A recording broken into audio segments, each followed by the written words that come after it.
Yo, what's up guys? I just got done watching the Bulls beat the Wizards. In today's video, I'm going to be recapping that game, giving some injury updates later in today's video, also talking about Zach LaVine's recent hot stretch of basketball, and later in today's video, talking about Billy Donovan, talking about if the Bulls ever considered tanking. But before I jump into today's video, make sure you guys are subscribed to the channel. Also, leave a quick like below today's video. It takes a second and helps me out a lot. And leave some comments and questions below today's video, obviously about yesterday's win over the Wizards and all the news and topics and updates I'm about to jump into. But nonetheless, let's just jump right into it, because by no means was yesterday's game versus the Wizards a pretty game. I mean, the Bulls won an ugly game, and that's something that this Bulls team has failed to do this season.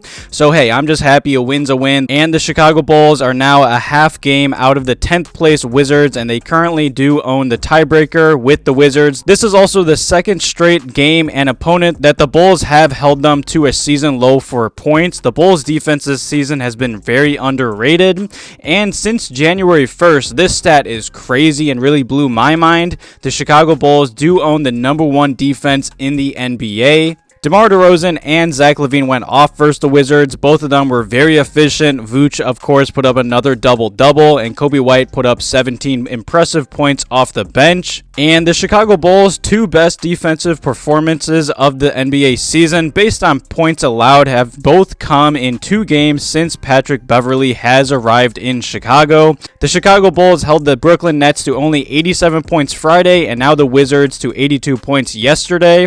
That's pretty impressive. I don't know if it's the Patrick Beverley effect or what's been going on. I mean, it is truly impressive how good this Bulls defense has been since January, especially with the Bulls' big three all being offensive-minded stars.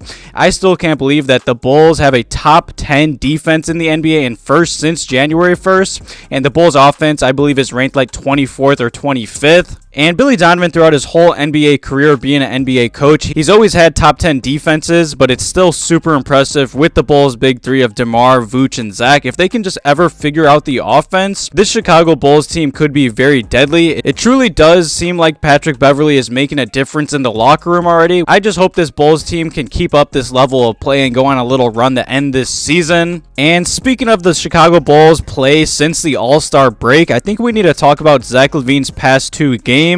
Now, I'm not going to get ahead of myself. I know it's only the 2 first games since the All-Star break, but these past 2 games, Zach LaVine has looked super dialed in on the offensive and defensive side of the basketball. He's been shooting very efficient from the field. It's looking like his hand injury is no more, and that hasn't been bothering him for a while now. But just versus the Brooklyn Nets, in only 28 minutes, he did put up 32 points. He also did shoot 12 of 17 from the field, and just yesterday versus the Wizards, in 33 minutes, he put up 27 points, and he shot 11 of 18 from the field.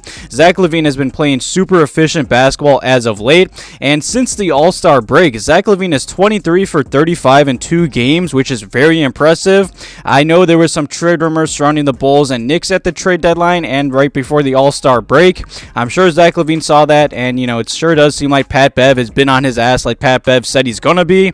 Zach LaVine has been scoring the basketball at a super efficient level, and I also did see just the other day Zach LaVine did pass Derrick Rose to become 10th on the all-time Bulls scoring list, so congrats to Zach LaVine. And obviously, this is a complete different era from when Derrick Rose played, but this is still super impressive. I just expect Zach LaVine to continue to climb this all-time Bulls scoring list. Definitely leave some comments and questions below today's video about yesterday's win over the Wizards and Zach LaVine's past 2 games since the All-Star break. Alright guys, before I continue into today's video, I just want to ask you guys a quick question. Have you guys ever thought of how easy it is to find anyone or anything on the internet, such as your full name, your personal email, your home address, phone number, or anything like that? This information is accessible because of data brokers who profit by selling your information to robocallers, telemarketers, spammers, and anyone else that wants to learn more about you. That's why I'm excited to tell you about today's sponsor, Aura. Aura will identify data brokers that are exposing your information and automatically submit opt-out requests on your behalf. They're even opt you out of junk mail and telemarketing lists. You can use my link aura.com/inside the Chicago Bulls to try try 2 weeks for free and see how many data brokers are sharing your information. That link will be in the description, or you can scan the QR code currently on the screen. Aura also monitors your emails and passwords to see if they were involved in a data breach and exposed on the dark web, and gives you recommendations on what to do. Aura's app also features a VPN, password manager, real-time credit and identity theft monitoring, internet parental controls, and protects your devices from malware. Aura has almost every internet safety tool you ever need, all inside one app. Let Aura do the hard work of keeping you safe online. If you sign up right now, Aura will give you a 2-week free trial with my link. You'll be shocked at how much of your private information Aura finds exposed over those 2 weeks. Go to aura.com/inside the Chicago Bulls to start your free trial, also linked below in the description, or you can scan the QR code on the screen right now. And now onto a bunch of injury updates. Just the other day, huge shout out to Daniel Greenberg and Chris B. Haynes. He did put out this tweet and this update on Lonzo Ball.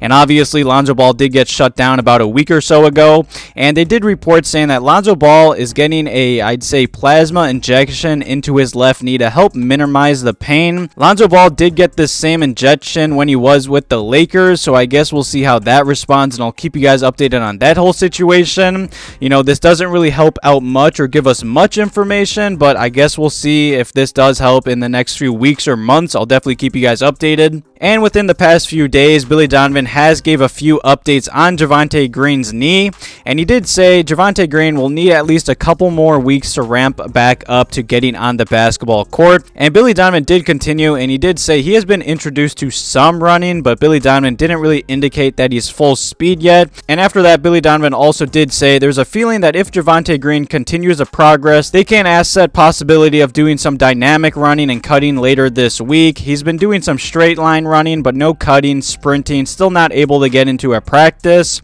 So obviously, you know, this is kind of good, but we'll have to see in the next few weeks how he does respond to running, and then when he'll get on the court and in game shape. I feel like this Javonte Green injury has been going on a little longer than it was expected, but at the end of the day, it does seem like the whole Lonzo Ball injury is hopefully going to trend upwards. I'll definitely keep you guys updated on that situation, and hopefully the Bulls do get Javonte Green back, because he's always a good plug-and-play player in whatever lineup that Billy Donovan throws him in for this Bulls team. And the final topic in today's video is Billy Donovan talking about the Bulls' late playoff push and if they decided or ever talked about tanking. Obviously, around the trade deadline, I knew a lot of Bulls fans wanted the Bulls to make some moves and blow up this team, and some even wanted this team to blow it up and tank.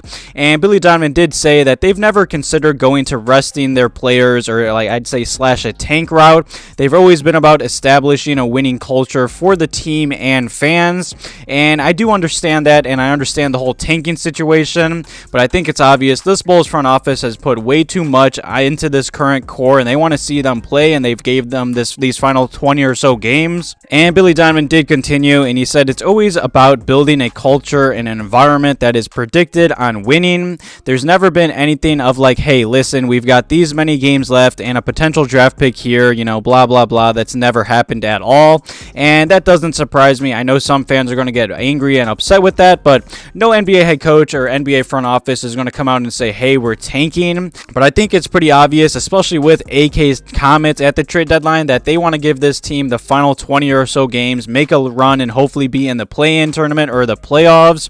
I don't know. It doesn't surprise me that Billy Donovan did say that. It's definitely going to be interesting to see how the Chicago Bulls come out for these next few games, because this next week or so is going to be very important, especially if the Chicago Bulls want to be in the playoffs or a play-in tournament. It sure does seem like the Patrick Beverley addition has helped out, but who knows? I mean, if this thing falls apart, it wouldn't surprise me. This NBA season for the Bulls has been so up and down at some points, but it sure does look like this Bulls team is turning the corner. I remember saying that a few times before the All-Star break, so I guess we'll just have to wait and see.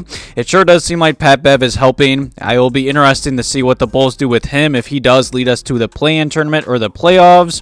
I don't know. I'm all for re-signing Patrick Beverley, but it kind of does bother me that it took the Bulls going out of their way to add someone like that to turn this team around. But at the end of the day, Zach LaVine just signed a 5-year max contract with the Chicago Bulls. DeMar DeRozan has been an all-star in the NBA for many seasons now. It's just kind of a concern, but hey, at least the Bulls front office finally did something. Let's just wait and see if they can make this playoff run or play-in run. No matter what, thank you guys for all the love on the channel in the past few videos. Definitely leave some comments and questions below today's video about all the news, rumors, and updates I broke down. Thank you guys for watching today's video. Have a good one.